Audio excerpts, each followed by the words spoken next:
In California, there may be no easier place to buy weed than Los Angeles. With more than 1,000 pot dispensaries, the City of Angels has a devilish side. I came here because after seeing how marijuana is grown and turned into edible treats, I wanted to know more about how it's bought and sold. I've never been in a pot store, ever, and I'm honestly a little nervous. Why? I don't know if I want anybody to see me going in. Look, I don't judge people for using marijuana, that's personal preference. But at the end of this journey, what I want to decide is, do I want my money in here? And more importantly, is it a good investment for other people? Is there really an investment opportunity here? Or is it all a big risk? I chose a dispensary on Santa Monica Boulevard, a place called MedMen. How are you? Good morning. I'm Marcus. Adam. Nice to meet you. Welcome to MedMen West Hollywood. Adam Bierman is MedMen's co-founder and CEO. Do I call it a pot store or a marijuana store? You can call it whatever you want. I call it the future. Wow, this place is cool. It was definitely not what I expected. MedMen was open, airy, and modern. Nothing seedy about it. There's no bars on the windows. There's no guy with a gun at the front. You're walking in, we're open to the community. I liked the design. There were iPads everywhere, loaded with information, right next to gizmos that let you see and smell before you buy.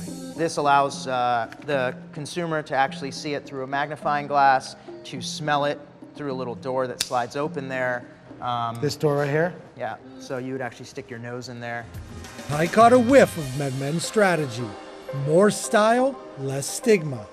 Was it just window dressing, or would it entice customers to actually pay more? Have you ever been in a cannabis store before? I have, but not one as nice as this. What do you think of it? It's amazing. Yeah, it's really cool. Crystal Jane says she started using medical marijuana 3 years ago. This is my dog, by the way. Oh, hey, dog. How are you? Would you expect the pricing in here to be higher or lower based on the environment?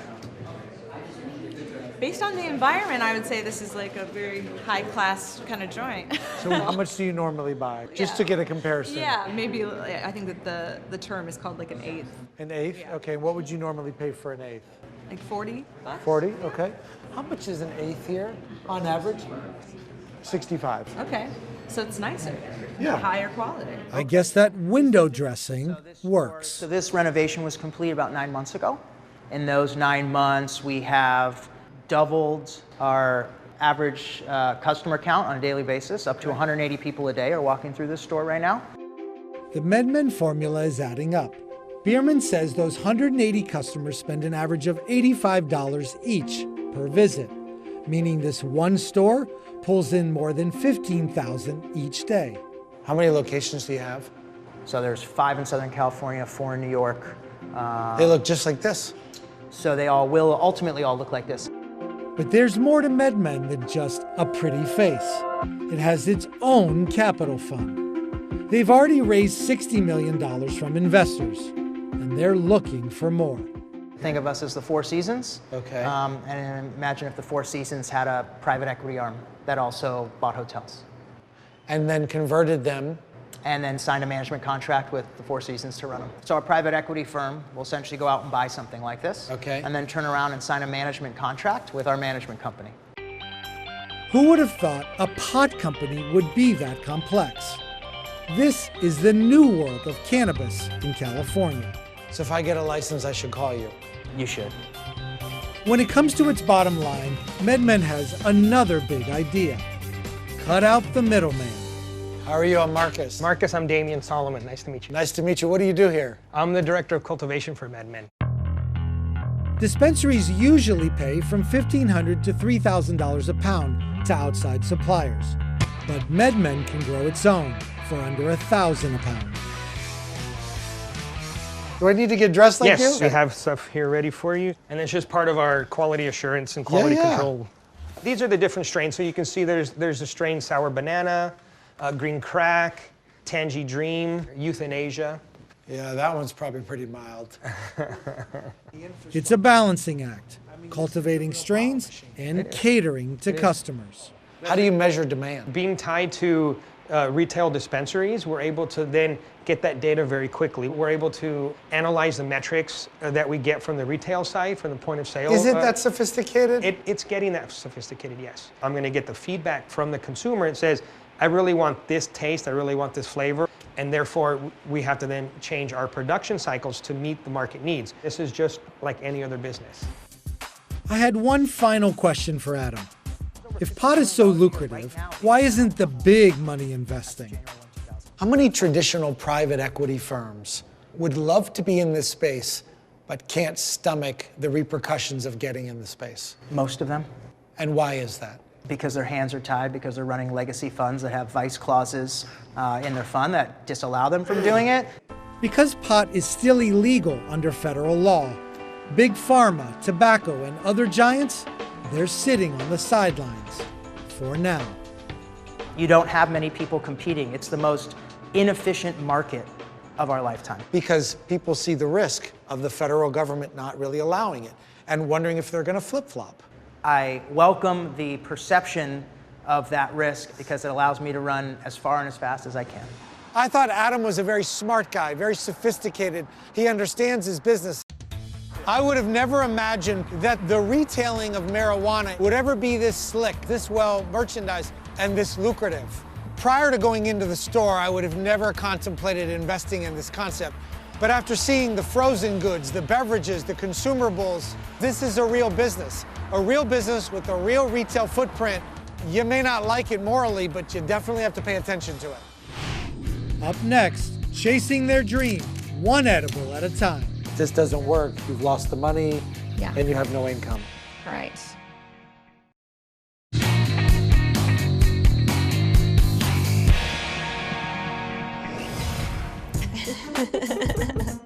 Best friends Cindy Pinzone and Leilani Posad are working around the clock.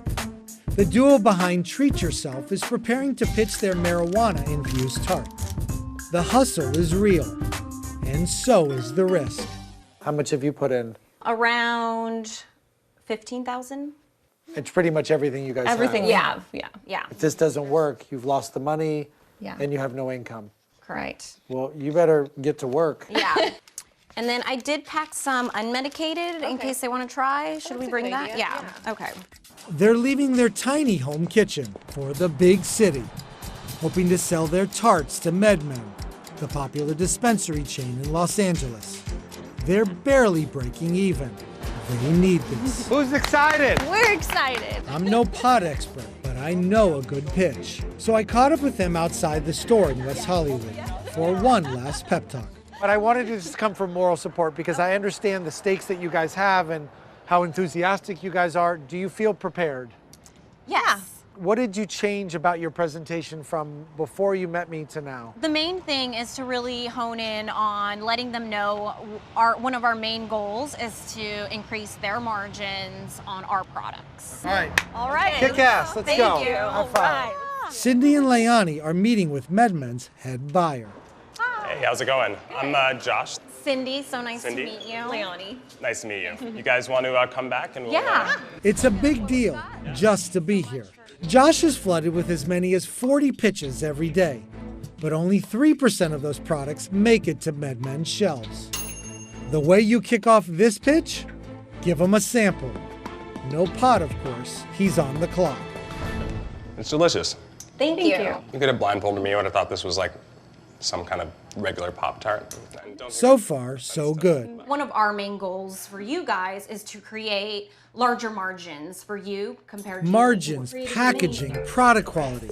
I like what I'm hearing, but I saw this one coming. On our packaging, we wrote that our products are good for menstrual cramps. Sure. I'm sure you read that. Is that going to make some male consumers shy away from it? Yes. No men are going for that. Right. You might be able to find more delicate words. And honestly, part of it was a shock factor. It's because we, at the time, felt so underrepresented. Like, Okay, I know I said I was just here to listen, female issues, but I have and to we step in. wanted That's people part of to- your sales pitch? That was a shock factor? I mean, it's real. I don't know. It could be on there, just not the first one. I'm not convinced he's buying what they're selling.